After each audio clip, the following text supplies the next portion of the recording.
அவல் லட்டு எப்படி பண்ணலான்னு பார்க்கலாம். 1 டம்ளர் அவல் எடுத்திருக்கேன். 2 ஸ்பூன் நெய் விட்டுக்கலாம். முந்திரி திராட்சை போட்டு வறுத்துக்கலாம். வறுந்தாச்சு தனியாக தட்டில் கொட்டி வச்சுக்கலாம். அதிலேயே அவல் போட்டு வறுத்துக்கலாம். அவல் நல்லா பொரிஞ்சு வரட்டும். அடுப்பை மீடியமாகவே வச்சுக்கோங்க, பெருசாக ஆக்காதீங்க. நல்லா பொரிஞ்சு வந்தாச்சு. ஒரு தட்டில் போட்டு ஆற வச்சிடலாம்.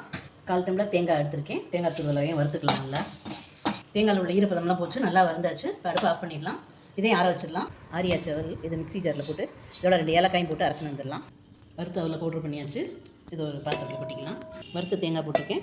1 டம்ளருக்கு 1/2 டம்ளர் நாட்டு சக்கரை, வெல்லம் கூட போட்டுக்கலாம். இதோட சேர்த்து பவுட்ரு பண்ணி வந்துடலாம். தேங்காயும் நாட்டு சக்கரையும் பிடிச்சாச்சு. அதை இதோட சேர்த்து போட்டுக்கலாம். இதில் வறுத்த முந்திரியும் திராட்சையும் போட்டுக்கலாம். நல்லா மிக்ஸ் பண்ணிக்கலாம். இதை அப்படி லட்டாக பிடிச்சிக்கலாம்.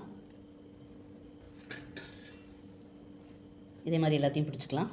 அவல் லட்டு சூப்பராக ரெடி ஆயிடுச்சு.